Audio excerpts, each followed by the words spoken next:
여러분 안녕하십니까?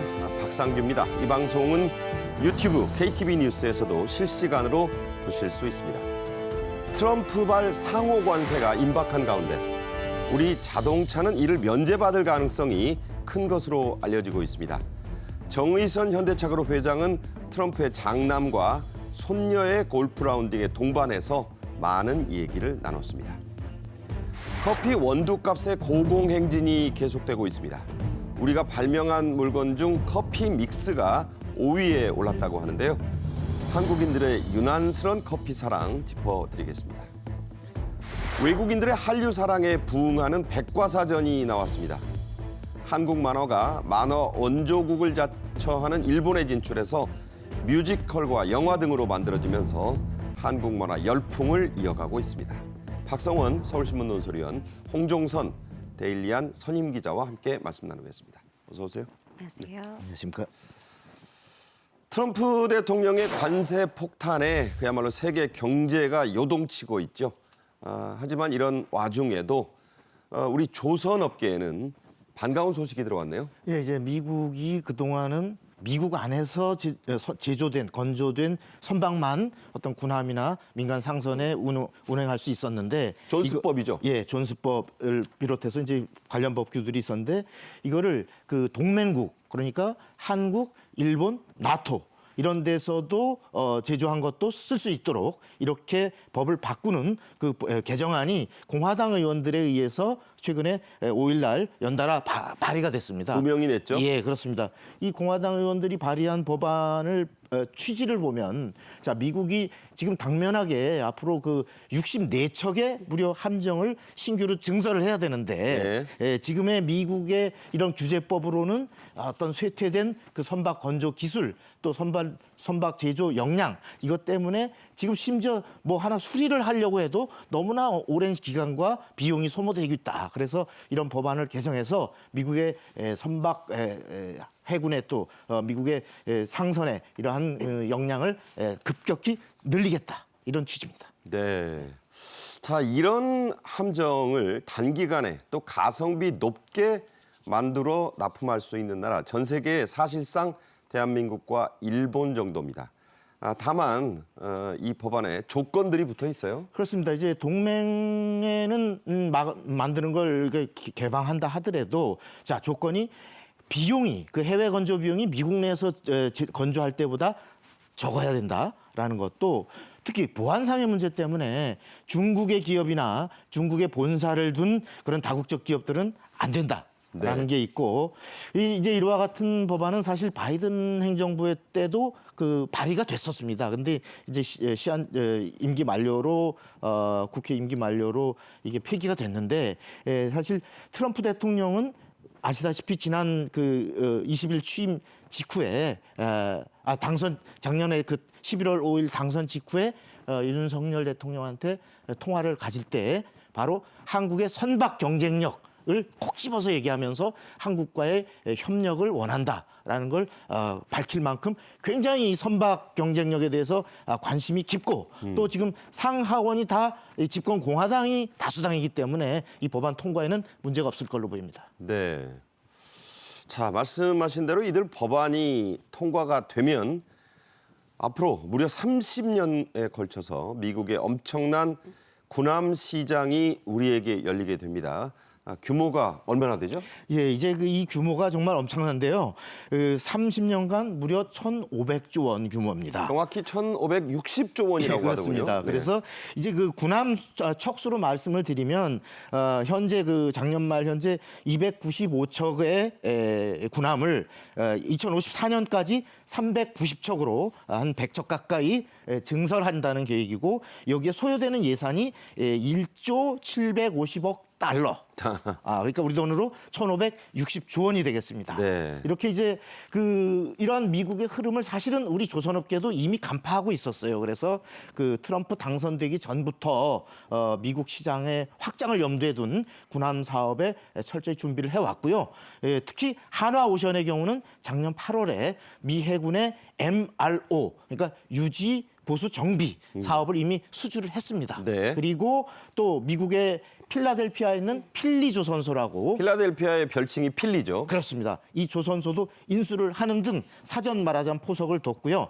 그리고 또 하나의 중대한 회사 HD 현대중공업의 경우는 2030년까지 현재 1조 원 규모의 함정 사업을 3배로 늘리겠다라는 계획을 지금 준비 착착 진행하고 있습니다. 네.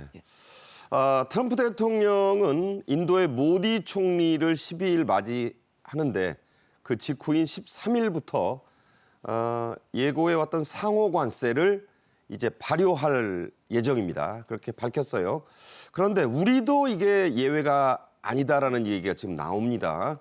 물론 비관세 장벽을 쓸 거라는 얘기도 있고 여러 얘기가 설왕설래하고 있는데 자 이걸 좀 해소하려면 우리가 미국의 조선 거래를 통해서 이 딜을 통해서 좀 해소할 수 있지 않겠느냐. 그렇습니다. 이런 얘기 나와요? 예, 예. 이 트럼프 대통령이 지극한 관심을 갖고 있는 이 바로 조선업의 우리 경쟁력을 바로 무차별적인 지금 관세 폭탄을 터뜨리고 있는 트럼프 대통령과의 관세 협상에서 일종의 하나의 지렛대로 쓸 수 있지 않겠냐 하나 이런 의견들이 나오는 것이고 그래서 조선업에 대해서 우리가 파격적으로 적극적인 협력을 하는 대가로 바로 자동차 반도체, 철강과 같은 우리의 주력 수출 품목에서 어떤 고관세 압박을 완화하는 이러한 방안이 논의가 되고 있습니다. 그러면 뭐 이시바 시게루처럼 누가 가서 좀 이걸 딜을 좀 이끌어내야 될 텐데 이 정치적 불안이 좀 걱정이네요. 그렇습니다. 이제 정상회의 차원에서 우리 지금 현재 전국에서 어떤 대통령 그 탄핵 소추 상태이기 때문에 또 총리 대행도 지금 현재 탄핵 소추가 돼 있기 때문에 바로 그와 같은 대통령 차원의 어떤 직접 접촉이 이루어지지 못하고 있는데 우선 최상목 권한 대행이라도 어떤 미국 대통령과 조속히 통화가 이루어지고 해서 이와 같은 것들을 구체적인 좀 조율을 해 나갔으면 좋겠습니다. 네. 자, 앞서 지적한 대로 미국 군함 시장에 사실상 유일한 우리의 경쟁자는 일본 정도입니다. 최근 이시바 일본 총리가 아부의 예술로 트럼프를 녹였다 이런 평가가 나오는 만큼 자 일본 만만치 않죠?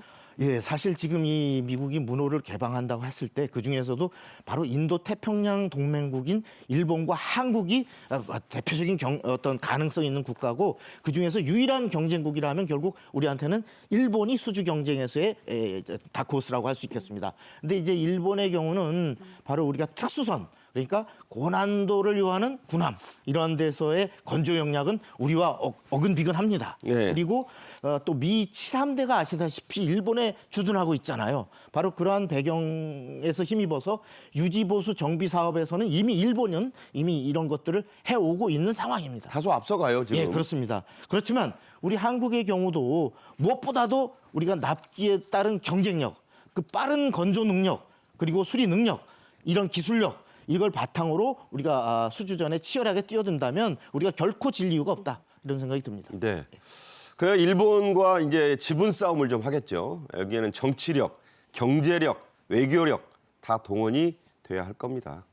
자, 우리 조선업은 미국뿐 아니라 지금 중동, 남미로도 발길을 넓혀가고 있죠. 여러 번 말씀을 드렸습니다. 이 시간에 그 핵심인 한국형 차기 이지스 구축함 사업 영상으로 보시겠습니다.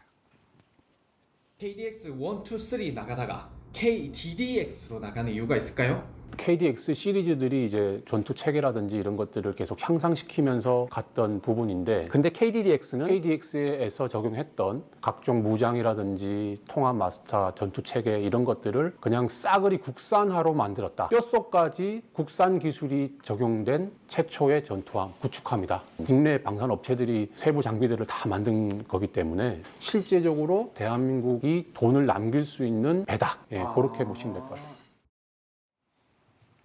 네, 이지스 구축함 이게 대단한 겁니다. 차세대 이지스가요 그리스 로마 신화에 나오는 아테네의 여신의 방패에서 나온 말입니다. 이게 그러니까 뭐 무적의 방패에서 나온 말이에요. 자, 이 사업에서는 우리 조선업계의 양대 축이랄 수 있는 HD 현대중공업 그리고 한화오션 물러설 수 없는 지금 경쟁을 벌이고 있죠. 예, 이 차기 한국형 이지스 구축함 사업 방식이 이제 다음 달 17일 날 그 방사청 사업분과위에서 결정이 됩니다. 그렇게 되면 이미 지난 3일 날 산자부 심사에서 바로 이 양대사 HD 현대중공업과 한화오션이 이 KDDX 방산업체로 이제 지정이 됐는데 이 양사가 지금 기술 가격 경쟁력 면에서 한치 양보 없는 정면 승부를 벌이고 있고 그래서 아마 공동 개발 방식은 이미 아마 좀 어려워진 것 같다 이런 관측이 나오고 있는 상황에서 바로 이 7조 8천억 원 규모의 이 거대 초대형 사업을 놓고 두 사가 양보 없는 한판 승부를 벌이게 될 것 같습니다. 네. 내부 경쟁 좋은 거죠. 그렇습니다. 뭐 공동 개발은 안 하겠다는 지금 회사이니까 누가 이기든 중요한 건요. 공명정대한 경쟁입니다. 그 방식이 공명해야 되겠죠. 자, 트럼프 대통령 취임식에 그 미국 지사를 통해 100만 달러를 선뜻 기부했던 정의선 현대차그룹 회장, 트럼프의 장남 그리고 그 딸, 그러니까 트럼프 대통령의 손녀와 이 카이라고 이 아주 그 미모의 골프 선수 있어요. 같이 거기에 또 로리 맥길로이 엄청난 선수 아닙니까? 이렇게 골프장에서 만나서 같이 다니면서 긴 대화를 나눴다고요? 예, 그렇습니다. 이제 현대차 정의선 회장이 이 후원을 한 바로 미국 프로골프 PGA의 투어 제네시스 인비테이셔널 프로암 대회가 있었는데 제네시스가 현대차 이름 딴 거잖아요. 그렇습니다. 그 현대차가 말하자면 후원하는 이런 프로암 대회인데 여기에 바로 그 트럼프 대통령의 장남, 트럼프 2기의 실세, 바로 트럼프 주니어를 초청을 했습니다. 네. 그리고 이 자리에는 그 유명한 그 프로 골퍼 골프 스타인 로리 맥길로이 그리고 트럼프의 그 주니어의 딸인 말씀하신 그 카이 18살입니다. 뭐 학생이죠. 예, 학생이고 본인도 골프 선수입니다. 고등학교와 골프 선수. 그렇습니다. 네. 그래서 이 사람들도 같이 동석을 했고요. 이 자리에서 이제 정의선 회장의 경우는 이제 골프를 치지는 않고 이날 비가 좀 많이 왔는데 9홀을 돌았는데 9홀 내내 참가자들과 함께 돌면서 많은 대화를 나눴고요. 네. 그리고 끝나고 나서 다이닝 룸에서 별도로 바로 트럼프 주니어와 2시간 동안 많은 대화를 나눴다고 합니다. 저도 사진하고 그 동영상을 보니까 그 골프 안 치고 따라다니는 게 참 고역인데 네. 9홀을 따라다녔고 얘기 나눴고 또 그러다가 이제 둘이 그 단독으로 이 만찬을 했는데 그 2시간 가까운 식사 자리가 대단한 거죠. 그렇습니다. 2시간 동안 이 정말 실세라고 하는 트럼프 주니어와 많은 얘기를 나눴겠죠. 마가의 황태자라고 하지 않습니까? 그렇습니다. 네. 자, 이렇게 뛰고 있다. 우리 기업인들은 이런 얘기입니다. 자, 트럼프 행정부와 공화당이 장악한 미국 의회. 우리 자동차에 대한 관세 면제를 할 수도 있다. 이거 참 중요한 얘기네요. 예. 공화당 소속의 하원 의장이 12일 날 기자들하고 만나서 이렇게 얘기했습니다. 지금 상호 관세, 이 상호 관세는 사실은 우리 한국도 곧 이제 그 타격을 받게 될 많은 부문의 어떤 관세 폭탄인데 이것들을 일부 분야는 말하자면 다르게 취급할 가능성이 있다. 네. 이런 언급을 했어요. 이 마이크 존슨 이 하원 의장이 말한 이 일부 분야에는 자동차와 제약산업, 바로 우리 한국도 아주 중요한 그렇죠. 수출 품목이죠. 이것이 포함될 가능성이 있다는 얘기입니다. 그래서 이 로이터 통신이 이제와 관련해서 보도를 뭐라고 그랬냐면 트럼프 대통령하고 공화당 의원들이 이제 지난주에 간담회를 가졌는데 이 자리에서 트럼프 대통령이 바로 상호 관세의 예외로 한 4가지를 검토하고 있는 의중을 드러냈는데 그중에 지금 우리 말씀드린 자동차나 제약이 포함된 것 같다. 이런 보도가 있습니다. 그러니까 정의선 회장 그 바쁜 사람이 100만 달러 자기는 참석하지도 않는 취임식에 돈 내고 저렇게 따라다니다가 밥 먹고 한 게 다 이유가 있네요. 다 이유가 있다고 봐야죠. 네, 참 사업 쉽지 않은 겁니다. 한편 트럼프의 퍼스트 버디, 1호 친구 이렇게 불리면서 이제는 자리매김을 했다고 평가받는 머스크가 엑스란 아들이 있어요. 5살 낳았는데 오죽 예뻐하면 본인이 트위터를 인수했는데 그 이름을 바꿨습니다. 자기 아들 이름으로. 그래서 X가 된 건데요. 그 X를 데리고 인터뷰를 했습니다. 그런데 이게 좀 뒷얘기를 낳네요. 한번 영상으로 보겠습니다. I think that there's some worthy things, but overall, if you say what is the bang for the buck, I would say it was not very good. And there was far too much of what USAID was doing was influencing elections in ways that I think were dubious and do not stand the light of day. 저기가 그냥 방이 아니에요. 트럼프 대통령의 집무실입니다. 집무실. 그 옆에 유명한 결단의 책상이 있고 트럼프가 지금 앉아 있는 거예요. 거기서 어린 아들을 무동 태우고 인터뷰를 하는 사람, 모자 쓰고. 그게 지금 트럼프입니다. 머스크는 법적으로 총각입니다. 여러 여성들과의 사이에서 많은 자녀, 12명의 자녀를 뒀는데 대리모 출산도 있어요. 자, 이 백악관 집무실 오벌 오피스에 무등 태워 데리고 간 아들 특히 아낀다는데 모습이 아주 귀엽죠?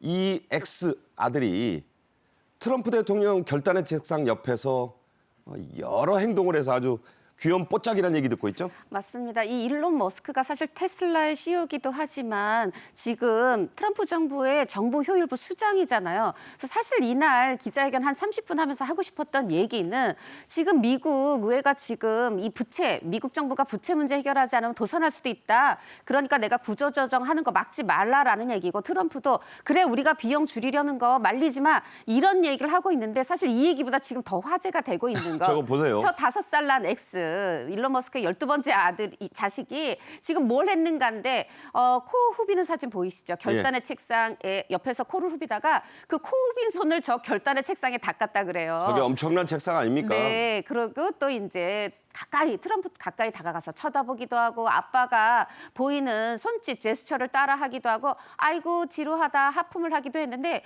그 모습이 너무 귀엽다면서 지금 이 기자회견의 주요 내용보다 더욱 화제가 되고 있습니다. 생모가 있는데 같이 이제 결혼한 상태는 아닌데 한마디 했죠? 캐나다 출신 모델이죠. 그라임스가 이 아들을 데리고 들어가는 거를 결단의 책상, 기자회견 백악관에 가는 걸 몰랐던 거예요. 그래서 다른 사람이 알려줬습니다. 네. 그랬더니 사실 이거는 우리나라 이제 연예인에 빗대어서 얘기를 하면 우리가 이민정, 이병헌 부부의 아이 얼굴을 모르잖아요. 모르죠. 말하자면 이 엄마 그라임스는 내 아들 대중 앞에 언론에 얼굴 노출시키지 마. 이건 위험해라는 그런 입장인 건데 그래도 당신 아들이 굉장히 예의 바르게 행동했다. 이렇게 전해준 말에는 그건 다행이었다 하고 반응을 했다고 합니다. 네. 트럼프 대통령이 저렇게 증손자뻘쯤 될 아이를 놓고 흐뭇하게 바라보는 장면도 화제가 됐습니다. 사실 저 결단의 책상에서는요. 고 존 F 케네디 주니어가 그러니까 케네디 대통령 아들이 그 결단의 책상 밑에서 이렇게 있다가 찍힌 사진이 40년쯤 됐나요? 엄청난 화제가 됐었습니다. 자, 다음 주제로 가죠. 주요 커피 생산국의 작황이 좀 부진하다고 합니다. 그래서 커피 원두값 계속 지금 고공행진이라고요?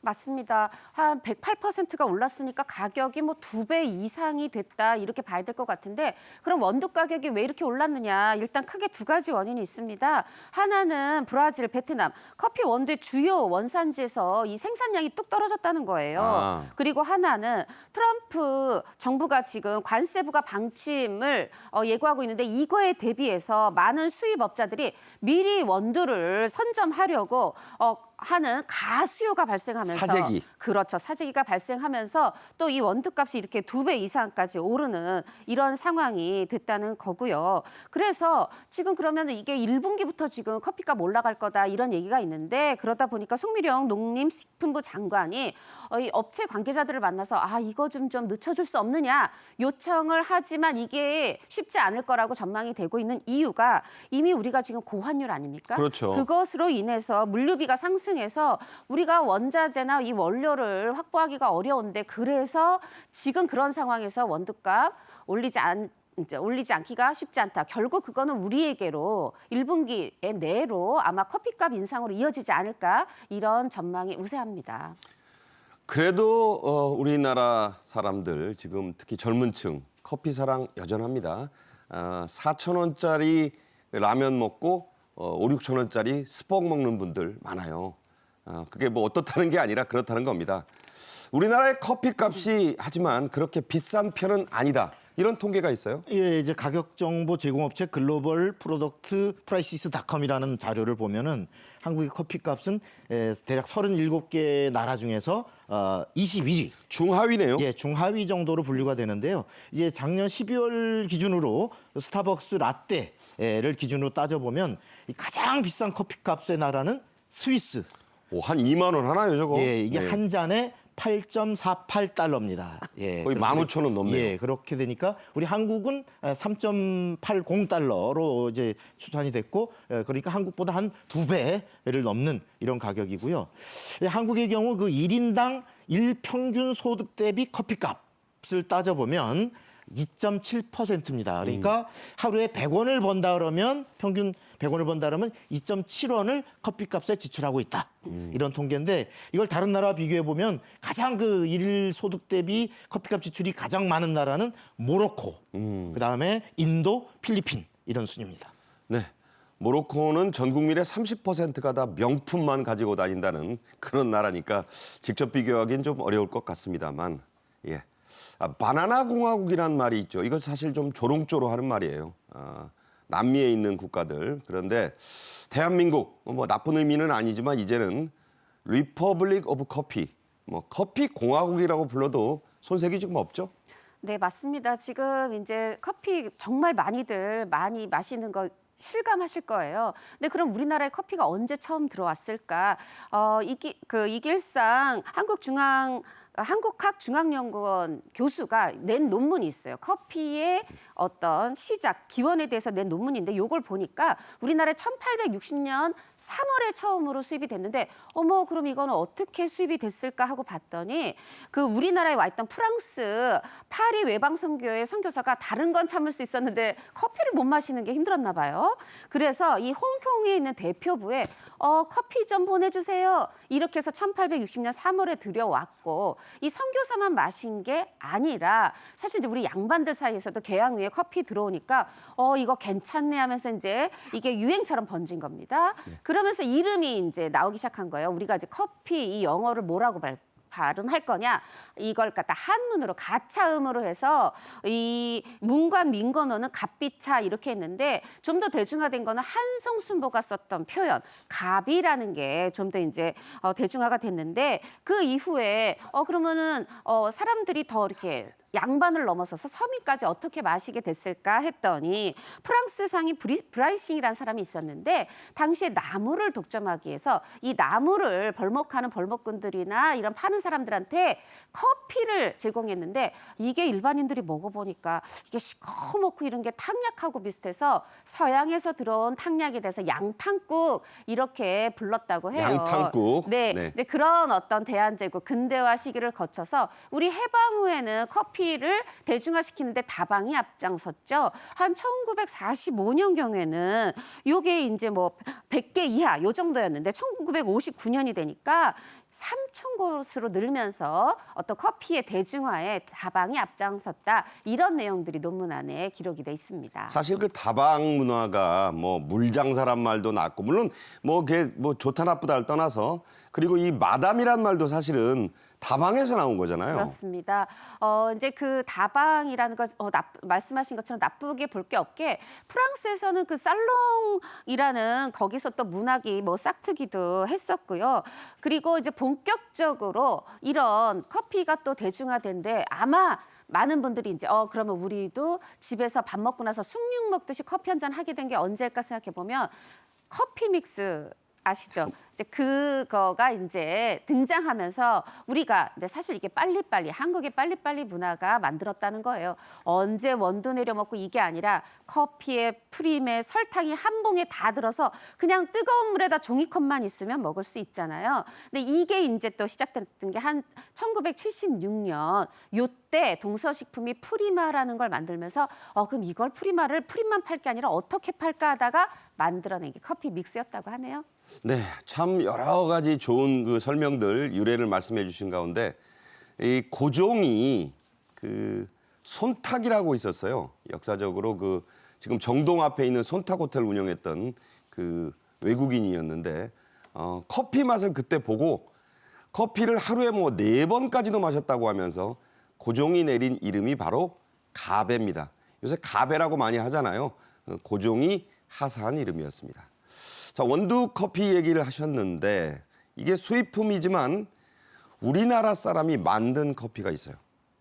방금 말씀하신 커피 믹스인데 이거 무너진 탄광에 갇혔던 광부도 이거 먹고 살았다는 그런 거 아닙니까? 그런 거죠. 그래서 이 한국인이 개발한 발명품 10위를 뽑았는데 그중에 5위가 커피 믹스인데 더 놀라운 건요. 1위부터 4위가 뭔가를 들어보시면 이 5위라는 성적이 대단한 겁니다. 1위가 훈민정음이고요. 2위가 거북선, 거북선. 3위가 금속활자, 그거 4위가 온돌. 사실 여기까지 다 하드웨어잖아요. 그거는 또 다 이해가 되는 것들이에요. 그렇죠. 그런데 커피 믹스가 한국인이 발명한 발명품 5위에 올랐다. 오. 그 정도만 봐도 이제 얼마나 이게 대단한 인기를 끌었고 또 획기적인 것이었냐. 이게 해외에 가서는 보기가 또 힘든 거잖아요.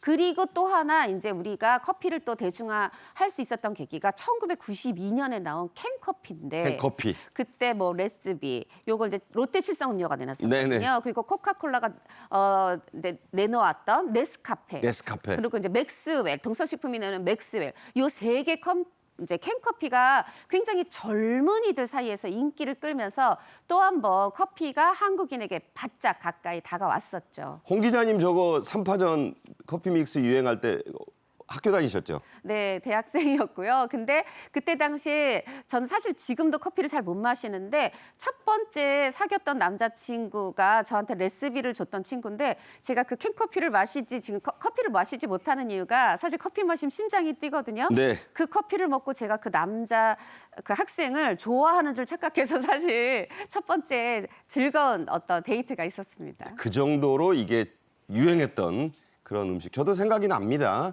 저는 그때 초년 기자였습니다. 한 블럭 안에 빙 돌아서 스타벅스가 서너 개 있다고 할 정도입니다. 실제로 그렇죠. 커피숍, 카페 경쟁은 정말 치열합니다. 그러다 보니 생존을 위해 해외로 나가는 기업들이 좀 있죠. 예, 지금 이제 우리나라에 스타벅스 매장이 한 몇 개나 될 것 같습니까? 한 뭐 수천 개 되죠. 예, 그렇습니다. 스타벅스 매장만 다른 거 다 다른 업체 떠나서 스벅만 해도 2,900여 개입니다. 네. 이 숫자는 세계로 따져도 미국이 가장 많고 중국이 두 번째, 한국이 바로 스타벅스 매장 3위입니다. 이 숫자는 또 인구가 우리보다 2.4배 많은 일본보다도 18개의 매장이 많은 숫자인데 일본보다 이제 더 많아요. 그렇습니다. 바로 이렇게 이른바 박 터지게 경쟁을 하다 보니까 국내의 치열한 그 경쟁을 뚫고 생존하기 위해서 국내 프랜차이즈들이 해외로 이제 진출하기 시작했습니다. 네. 그래서 해외에 바로 그 K 푸드에 대한 인기에 힘입으면서 이제 진출했는데 자 이디야 커피의 경우는 2023년에 괌 그다음에 24년에 말레이시아 이렇게 진출했고요. 메가 MCG 커피는 바로 몽골 울란바토르에 작년 5월 달에 해외 매장 1호를 오픈했습니다. 저기는 이제 울란바토르 요새 몽탄이라고 그래요. 예, 그렇게도 부르죠. 예, 그리고 그 백종원 대표가 운영하는 더본 코리아의 산하 백다방 이것도 현재 필리핀에 11개 그리고 싱가포르에 1개 매장을 운영하고 있습니다. 네, 아까 홍 기자님도 그 아이스 커피에 캔커피에 얽힌 추억 말씀하셨지만 저희 집에도 한 명 있습니다. 얼어 죽어도 아이스 커피만 마신다. 그런데 조심하셔야 될 게 건강상 있다고요? 그렇습니다. 패딩 입고 목도리 두르고 얼주가 아이스 커피 드시는 분들 이거 유념하셔야 되는데 갑자기 혈압이 상승할 수 네. 있고요. 또 이 위장관이 수축돼서 소화장애를 일으킬 수 있고 심지어 다 드시고 나서 얼음 맨이빨에 씹어 드시면 이게 이 치아의 문제뿐이 아니라 이 측두 하악골절에 손상이 올 수 있다고요. 꼭 그걸 깨물어서 다 드시는 분들이 있대요. 네, 그래서 이런 여러 가지를 생각할 때 적어도 좀 겨울에는 좀 중간중간 따뜻한 커피도 생각해 보시기 바랍니다. 네, 제가 유럽에 나갔을 때 가장 이해하지 못하는 게 외국인들이 한국 사람들 덥다고 아이스 커피 달라고 하는데 유럽에는 그런 게 아예 없더군요.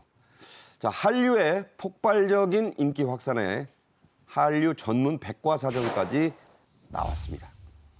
그리고 우리 만화는 만화의 종주국, 원조를 자처하는 일본 시장을 빠르게 점령해 가고 있다는 소식도 들어와 있습니다. 영상 보시죠. 무궁화 꽃이 피었습니다입니다.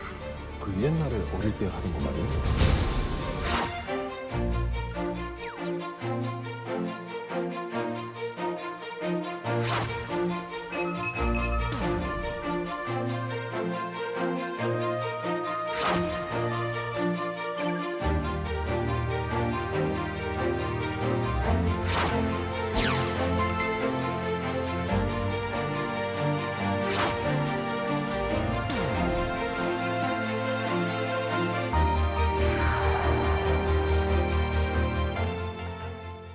자, 별의별 백과사전 다 있지만 이젠 K 문화 백과사전이 나온 겁니다. 콘텐츠 백과사전. 자, 드라마 오징어 게임, 영화 기생충에 궁금한 게 있으면 이 한류 백과사전을 보면 여러 가지를 볼 수 있다고요? 맞습니다. 원래 국립민속박물관에서 민속대백과사전을 만들고 있었어요. 2004년부터 만들어서 지금 20년이 넘었는데 이번에 어떻게 보면 특별판처럼 한류 대사전을 내놓은 겁니다. 근데 이제 사실 그전에도 민속백과사전도 뭐 이렇게 국어사전처럼 딱 단어만 풀어주는 게 아니라 예를 들어서 도깨비를 설명드리면 예전에도 도깨비 감투, 도깨비 씨름 이런 우리나라의 고유 문화를 소개했었거든요. 그런데 이번에 한류 이 대백과 사전에는 드라마 도깨비 공유 씨 나왔고 네 김고은 씨 나왔던 그 드라마 도깨비를 소개하는 식인 거죠. 빨간 목도리도 나오고. 그렇죠. 그리고 그 안에 보면 저승사자도 있고 또 삼신할머니도 있잖아요. 또 그렇게 해서 우리 문화의 뿌리까지 꼬리에 꼬리를 물고 이렇게 검색할 수 있게 되어 있는데 지금 이번에 나온 거는 이 안에 표제가 453개가 들어 있습니다. 453개를 딱딱딱 이렇게 치면은 그것에 대해서 우리 문화의 어떤 대중문화로 시작해서 고유문화까지 다 검색하실 수가 있는데 검색은 5월부터 가능하고요. 지금은 PDF로 자료를 다운받으실 수 있습니다. 네. 젊은 분들은 아는데 아유 나이 드신 분들은 PDF가 뭐요 하실 것 같아서 좀 기다리시면 되겠습니다. 영어 스페인어판도 나온다네요. 표제어를 다루는 방식이 다른 백과사전들과 다르다는데 차이가 뭡니까? 네, 조금 아까도 이제 말씀드렸지만 이게 이제 원래 요 민속박물관 안에 사전팀이 한 6명 있다고 그래요. 거기다 외부 전문가 한 129명의 도움을 받아서 그리고 심지어는 한국에 살고 있는 외국인들의 어떤 의견까지 반영해서 그렇게 만들어진 건데요. 조금 아까 이제 도깨비로 설명을 드렸지만 그 외에도 예를 들면은 뭐 밥이 있다. 떡국이 있다. 그럼 이거 말고도 밥 한 번 먹자 이런 얘기를 하면 이게 무슨 소린가?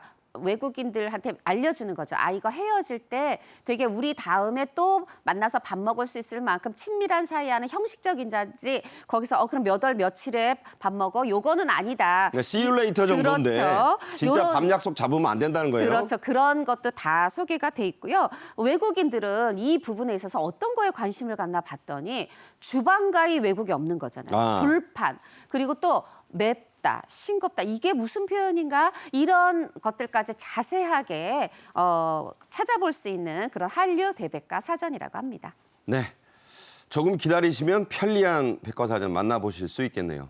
만화 얘기 좀 하겠습니다. 최근 만화 원조국, 실제로 맞는 말이기도 합니다. 일본을 이제 점령하다시피 한 한국 웹툰이 있습니다.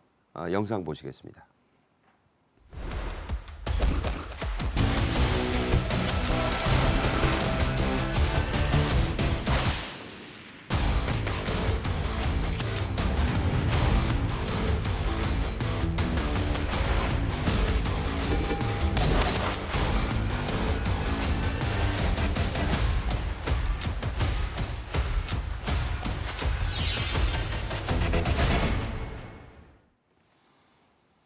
네, 일본의 만화 자존심은 대단합니다. 저도 예전에 일본 가면 만화책 몇 권씩 꼭 사왔었어요. 그런데 자, 일본 젊은이들 요즘 이 K-웹툰에 아주 홀딱 빠졌다고요? 맞습니다. 홀딱 빠졌는데 그중에서도 하나 이제 먼저 소개해드릴 게 입학용병이라는 웹툰인데요. 이제 우리나라에서는 주인공 이름이 유진인데 일본에서는 다케와키 소마라는 이런 그런데 그 다케와키 소마를 보고 와 BTS보다 더 멋있어 이렇게 하면서 굉장히 열광하고 있다고 해요. 방금 그 남자 캐릭터네요. 네, 근데 그래서 이제 도쿄에서 팝업 스토어라고 하죠. 그 관련한 상품들을 파는 그런 행사를 벌였는데 뭐 계속해서 막 수십 명이 들어오는데 마지막까지 보면 한 지금 1만 명쯤 올 것 같다. 이렇게 예상이 되는데 이게 헛된 전망이 아닌 게요. 실제로 지금 이게 일본에 공개되고 나서 조회수가요. 6억을 돌파했어요. 조회수가. 자, 6억입니다. 6억. 네. 거기다가 거래액이 한 우리나라 돈으로 95억 원. 지금 100억 원에 육박할 만큼 연간 거래액이. 그러니까. 그럴 정도니까 지금 어떤 그 매장에서 옛날에도 이제 일본에서 망가라고 하잖아요. 망가 매장에 가면 한국인들이 일본 만화를 사왔는데 지금 일본 망가 매장에서 이런 한국 웹툰 관련 상품 파는 걸 열었더니 이렇게 최종에는 1만 명이 오겠다. 이런 예상이 나올 정도입니다. 네.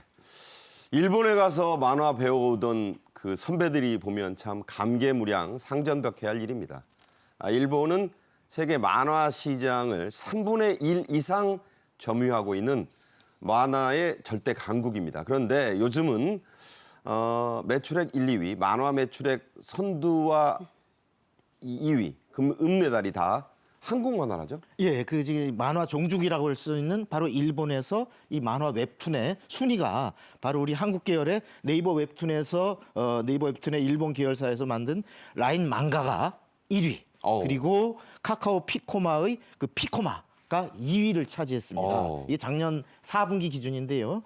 이제 이렇게 그 중국의 경우 우리 큰 그 바이트 댄스에서 하는 그 틱톡 있고 그 미국의 구글의 유튜브가 있지 않습니까? 저걸 3, 4위로 밀어냈어요. 그렇습니다. 이런 쟁쟁한 그 글로벌한 이런 플랫폼들을 다 제끼고 한국의 웹툰 앱이 이 1, 2위를 바로 만화 종주국이자 세계 만화 시장의 3분의 1을 차지하고 있는 일본 시장에서 이렇게 1, 2위를 차지하고 있다는 건데요. 그래서 이제 일본의 대학생들의 경우는 쉬는 시간마다 한국의 웹툰을 서로 공유하는 거. 이게 이제 요새 취미 아닌 취미가 되고 있다라고요. 그다음에 이 바로 그 라인 망가와 피코마가 작년에 누적 다운로드 건수로 따지면 9,500만 건. 그러니까 이제 1억 회를 무려 이제 눈앞에 두고 있는 이런 상황입니다. 네. 자, K 웹툰은 일본에서 만화뿐 아니고요. 영화, 드라마, 뮤지컬로도 만들어져서 계속 인기를 펼쳐가고 있어요. 몇 년 전 이태원을 무대로 떴던 만화가 있습니다. 제목이 이태원 클라스였죠. 클래스가 아닙니다. 저도 봤는데 이 한국에서 드라마로 만들어져서 인기를 끌었었던 바 있는데 이게 일본에서는 록봉기 클래스로 바뀌었대요. 함께 보겠습니다. 俺の復讐は20年がかりだ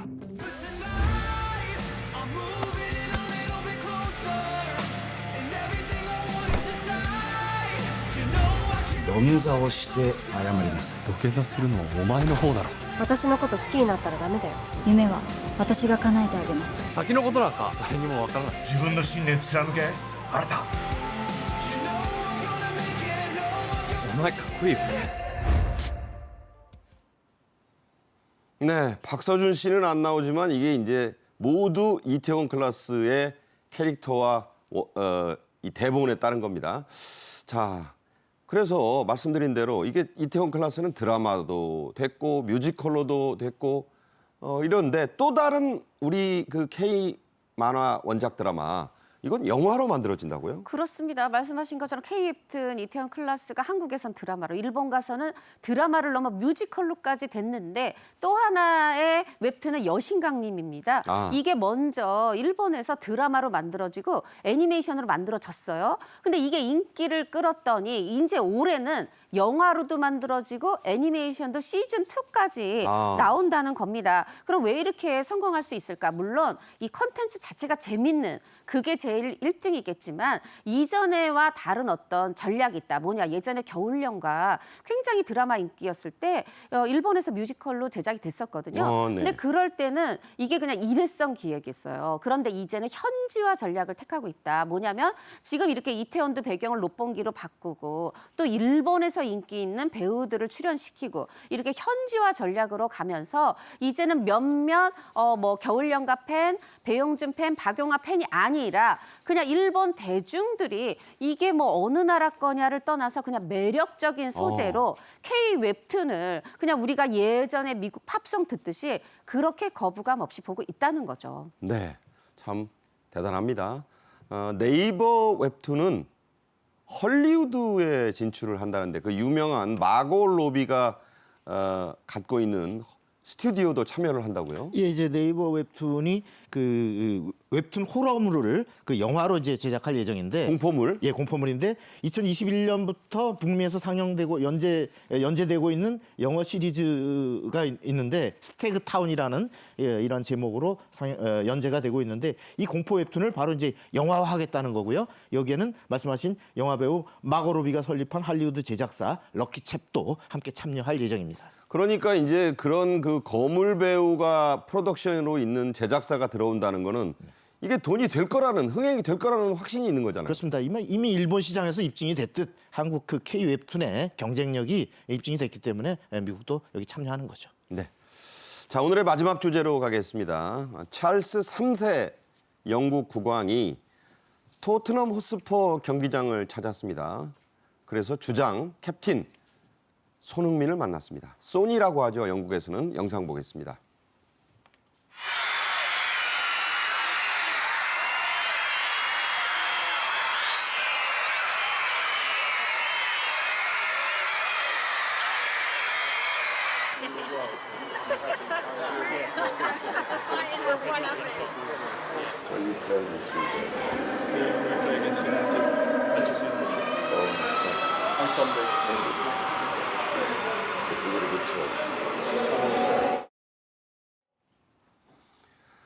네, 벌써 30대 중반을 향해 가고 있는 손흥민 선수. 요즘 뭐 열심히 뛰고는 있는데 토트넘 성적은 별로 안 좋아요.